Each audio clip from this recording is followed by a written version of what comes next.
At my father's retirement celebration, they unveiled a digital family achievement display featuring everyone's accomplishments and proudest moments.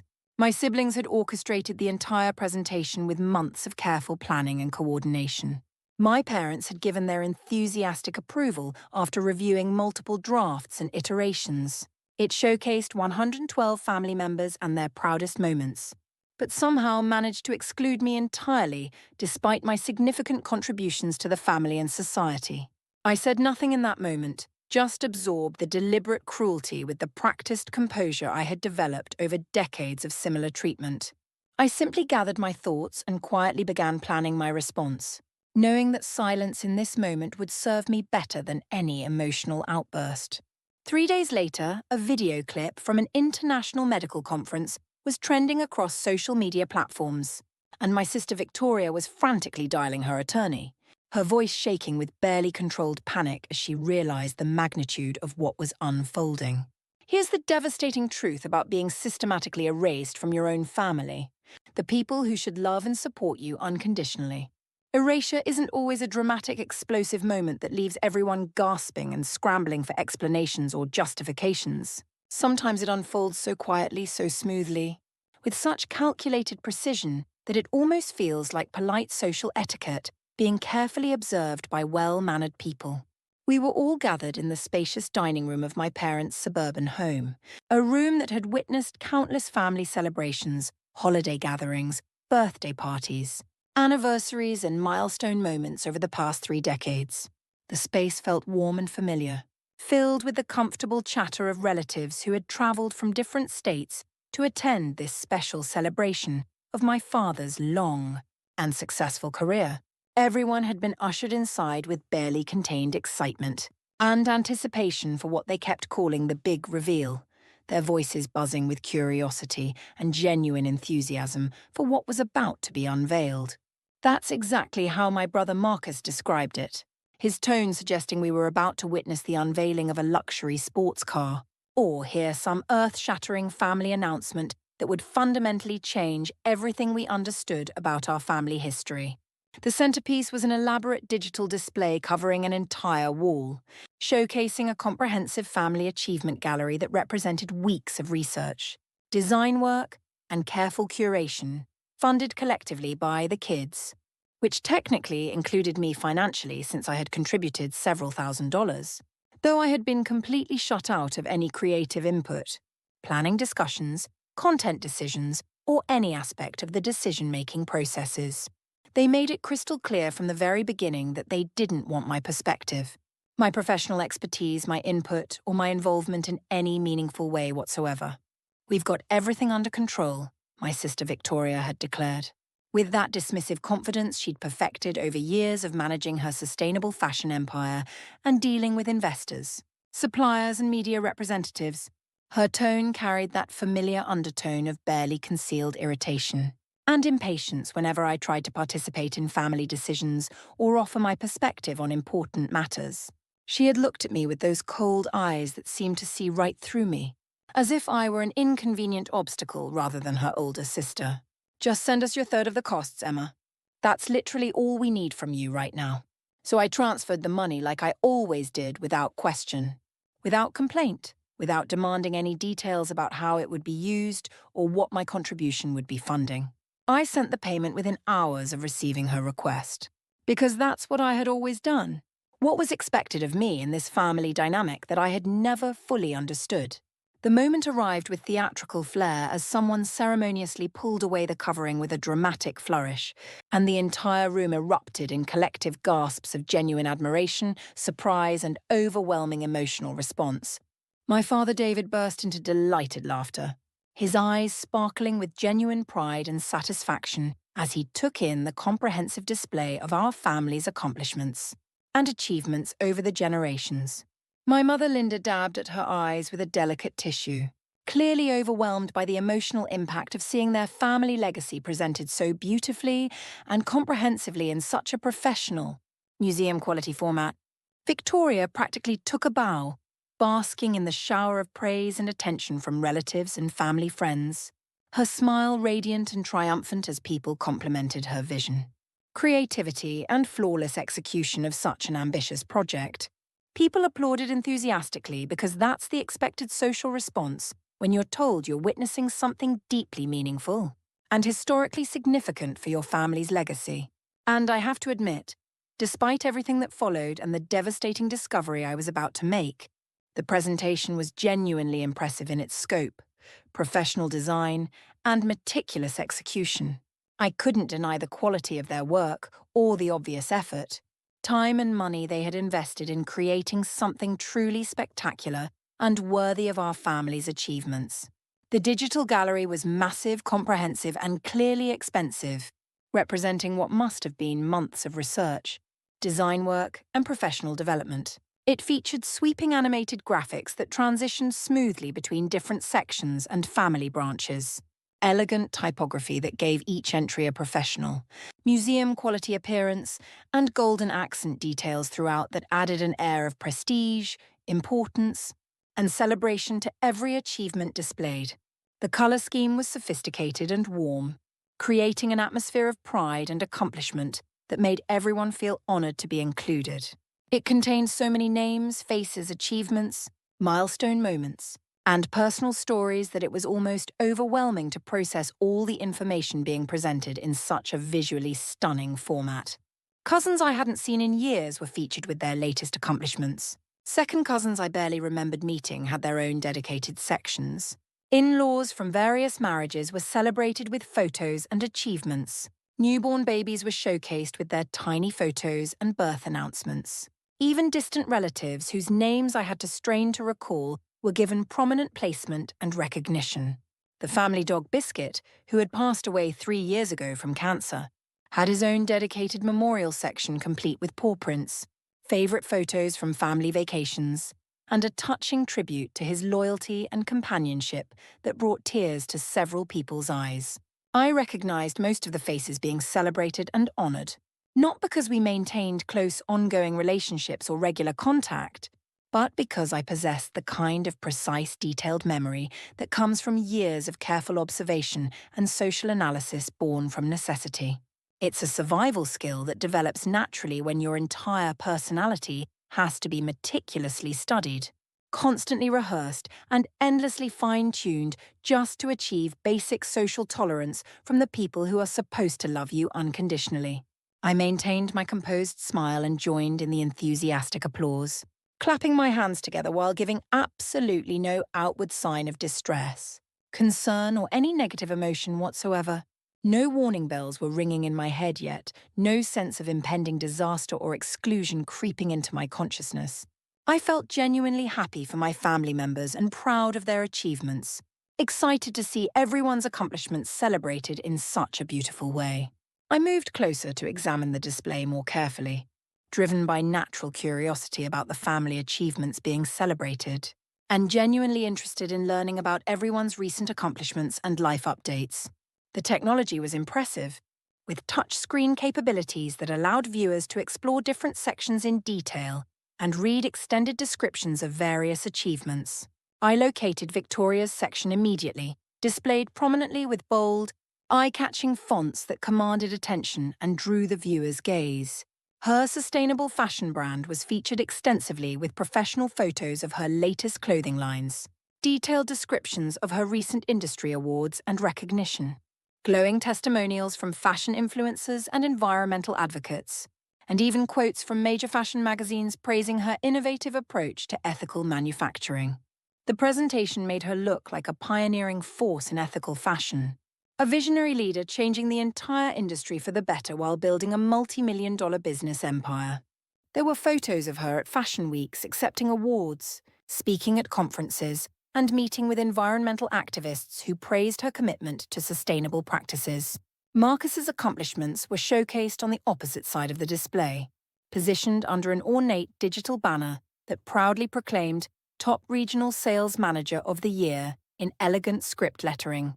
He sells luxury real estate properties to wealthy clients in the most expensive neighborhoods, helping millionaires buy their third and fourth vacation homes. Based on this presentation, you'd think he had single-handedly revolutionized the entire concept of property ownership, and transformed the real estate industry forever with his innovative sales techniques. His section included photos of him receiving awards, shaking hands with satisfied clients, and standing in front of multi-million-dollar properties he had sold. I began searching for my own section next, expecting to find my medical device patents and innovations somewhere in this extensive celebration of family achievements and contributions to society. My heart started beating a little faster as I scanned the display systematically, looking for any mention of my work in medical technology, my patents that had revolutionized cardiac monitoring, or my contributions to healthcare innovation that had literally saved thousands of lives. It simply wasn't there anywhere, not in any section, subsection, or category they had created. I didn't panic immediately, forcing myself to remain calm and rational despite the growing knot of anxiety in my stomach. The gallery was enormous and complex, with multiple layers, categories, and organizational systems that might have placed my achievements in an unexpected location. Perhaps my accomplishments were positioned in a less prominent section. Or maybe they had used my full legal name Emma Catherine instead of just Emma. Or perhaps they had categorized my work under a different heading than I expected. Maybe they had created a special section for medical professionals or innovators that I simply hadn't found yet in this massive display.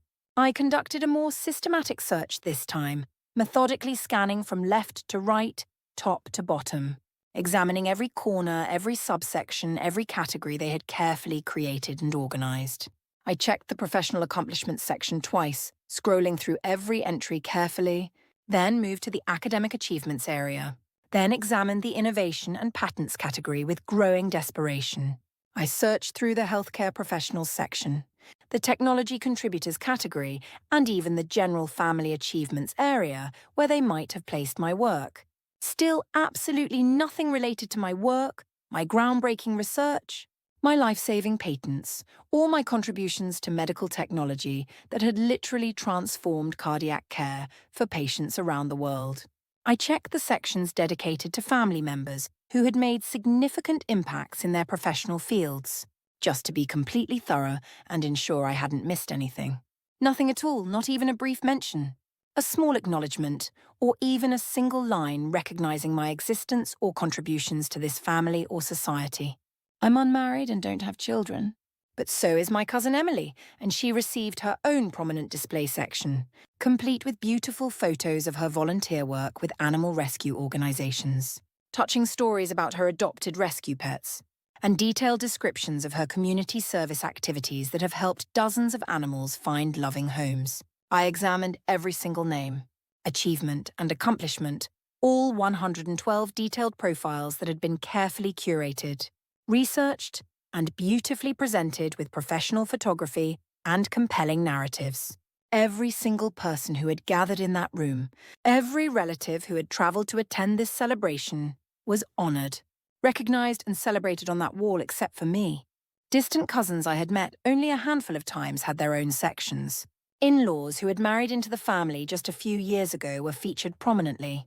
Children too young to have any real achievements yet were included with their potential and promise celebrated.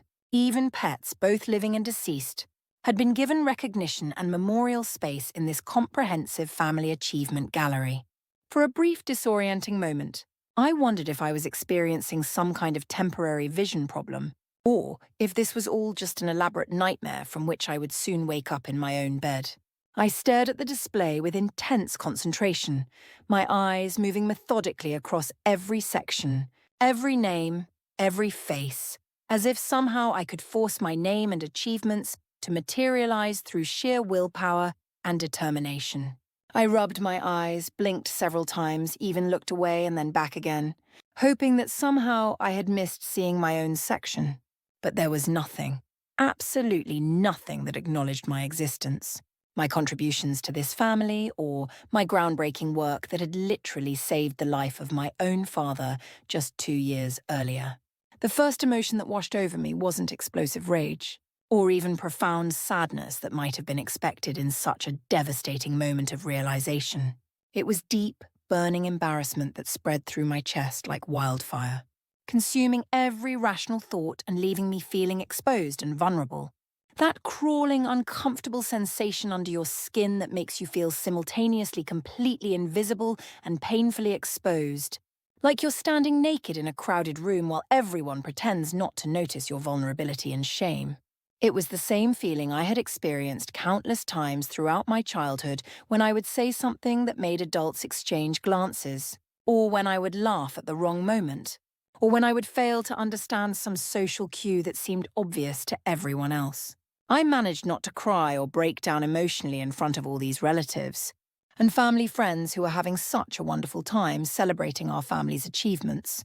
I didn't demand explanations from anyone, didn't create a scene that would embarrass my parents on what was supposed to be their special evening, didn't draw attention to what had just been revealed to me in such a cruel and calculated way.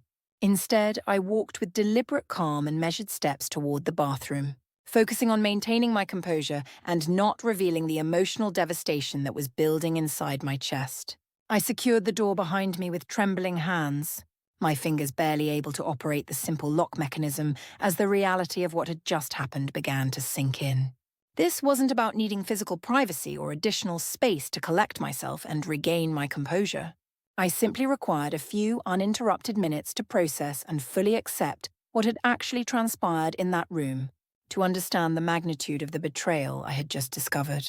I sat on the closed toilet seat, focused intently on the intricate pattern of the ceramic floor tiles, and allowed my analytical mind to do what it does most effectively: organize and process raw data into understandable conclusions and actionable next steps. The bathroom was small and quiet, a refuge from the celebration continuing just outside the door, where people were still admiring the display that had so completely erased me from existence. The facts were brutally simple and completely undeniable, no matter how much I might wish otherwise or try to rationalize what had happened. I had contributed 1/3 of the funding for this elaborate family achievement display, transferring several $1,000s without question or hesitation when Victoria had requested my financial contribution.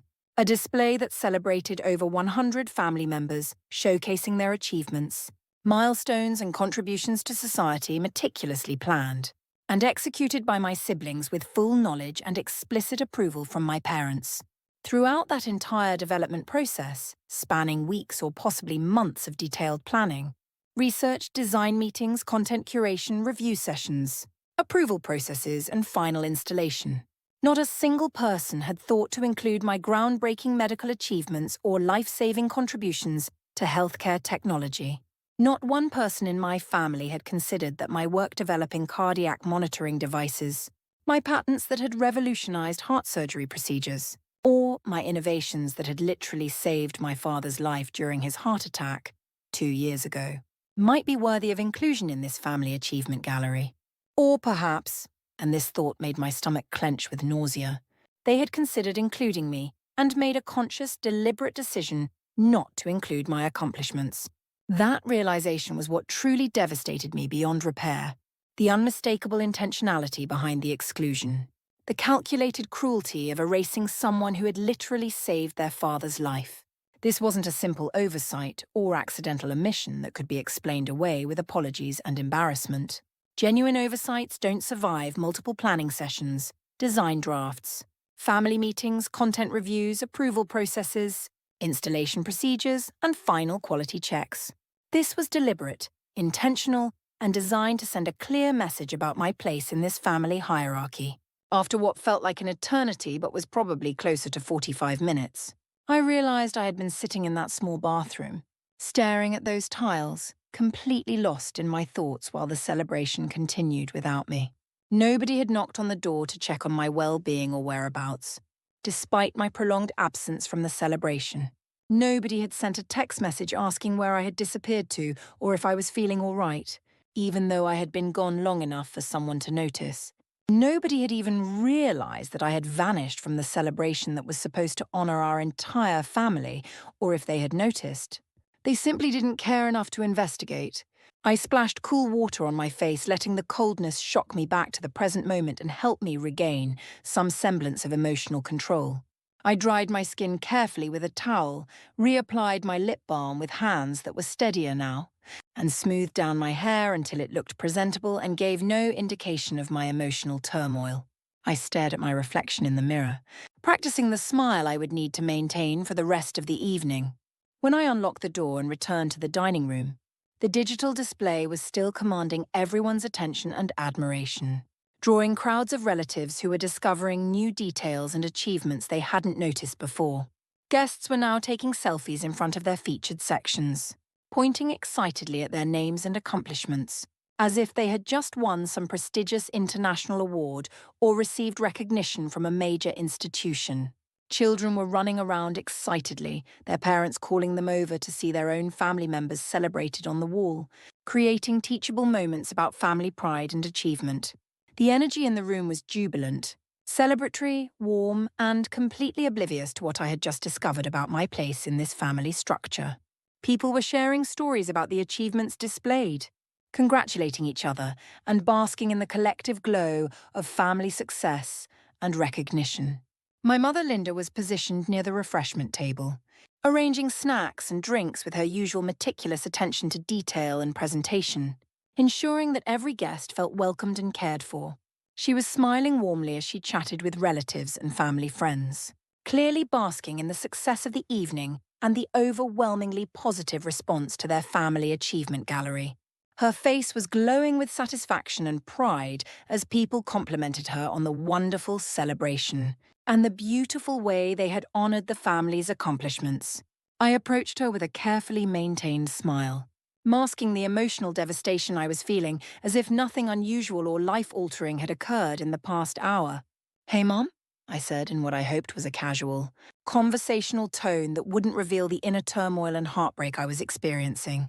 She turned toward me with bright, cheerful energy, her face radiating happiness and satisfaction from the evening's overwhelming success and positive reception. "Yes, sweetheart. Are you enjoying the presentation? Isn't it just wonderful how everything turned out?" Everyone seemed so impressed with what Victoria and Marcus put together. The genuine enthusiasm in her voice made what I was about to ask even more painful, but I needed to hear her explanation directly from her own lips. "Don't you think there might be something important missing from the display?" I asked, still maintaining that same pleasant smile despite feeling like my chest was being crushed by an invisible weight. Her expression shifted to mild confusion and concern, her eyebrows drawing together slightly as she tried to understand what I could possibly mean.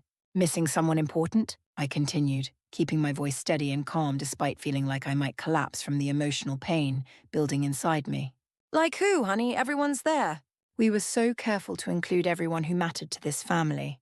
Victoria spent months making sure we didn't forget anyone significant. Her facial expression didn't change dramatically at my questions, which somehow made her response even more devastating to absorb. Just a single blink and a barely perceptible half-second pause as the meaning of my words registered in her consciousness. "Oh, you mean you?" she said matter-of-factly, as if we were discussing something as mundane as the weather or what to serve for dinner tomorrow, while simultaneously straightening an already perfectly organized stack of napkins. Her tone was casual, almost dismissive, as if my exclusion was so obvious and reasonable that she couldn't understand why I would even question it. "Well, we simply didn't think you'd want to be included in something like this family celebration of achievements and legacy. You know how you feel about these kinds of sentimental family legacy celebrations and traditional displays of accomplishment and recognition."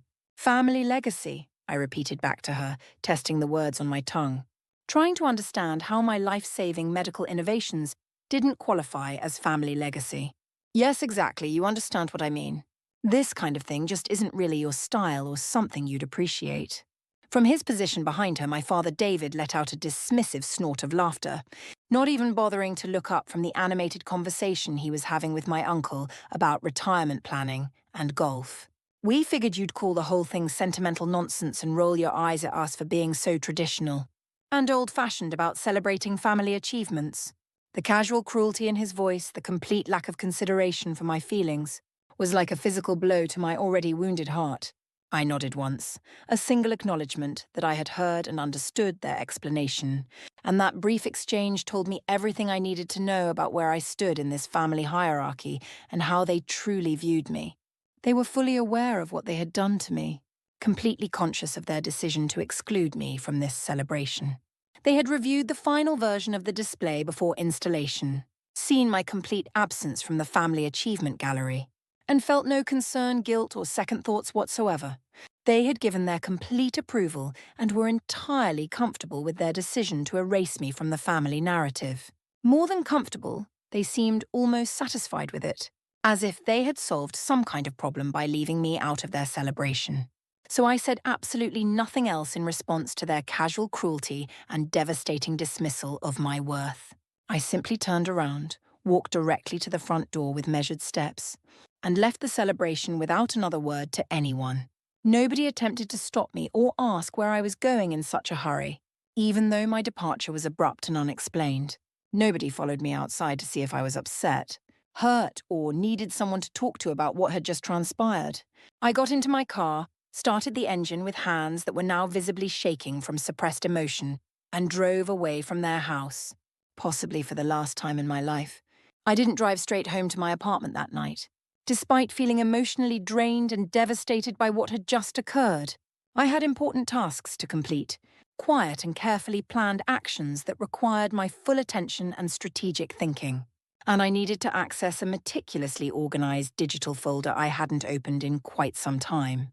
My laptop contained years of documentation, screenshots of family conversations, emails, and evidence that I had been collecting unconsciously over the years, creating a digital paper trail of exclusion, dismissal, and systematic erasure from family decisions and celebrations. I said nothing to anyone that evening, didn't call friends or family members to process what had happened, or seek emotional support for the devastating betrayal I had just experienced. But 3 days later, they would discover my name and achievements featured prominently somewhere they definitely weren't expecting to see them, broadcast to an international audience of medical professionals, healthcare advocates, and industry leaders who understood the true value of my contributions. And this time, they would find it completely impossible to erase, ignore, or dismiss my contributions to the world and the lives I had saved through my innovative medical technology. I'm autistic, specifically high-functioning autism spectrum disorder, with exceptional masking abilities that allowed me to hide my differences for most of my life. I didn't always possess the clinical terminology to describe my neurological differences, and the way my brain processed social information differently from neurotypical people. But I always understood that I was fundamentally different in ways that made people uncomfortable and unwilling to fully accept me into their social circles or family dynamics. I used to conceptualize my condition as being like a sophisticated but malfunctioning appliance in a showroom full of perfectly working models. That performed exactly as expected. From the outside, I appeared normal and functional, even impressive in certain areas like academics and professional achievement. But something crucial inside my social processing programming didn't operate the way it was supposed to in typical social situations and family interactions. I couldn't pinpoint exactly which components were faulty or different, just that my neurological variations consistently made people look at me as if I had said something completely inappropriate, or laugh when I was being completely serious about important matters, or go uncomfortably silent as if I had somehow destroyed an invisible social dynamic that everyone else understood intuitively from birth. So I spent the majority of my formative years pretending I wasn't autistic, learning to mask and camouflage my differences with exhausting precision. Years before I even knew that specific diagnostic term existed or understood what it meant for my daily life and relationships. My entire childhood was essentially one prolonged, exhausting experiment in learning how to successfully masquerade as someone who naturally belonged in social situations and family gatherings without raising suspicion or drawing negative attention.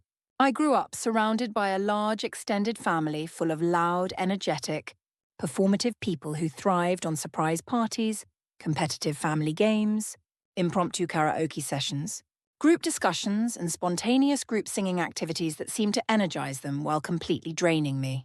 All activities that I quietly dreaded with every fiber of my being and worked incredibly hard not to reveal my intense discomfort, anxiety, and sensory overload.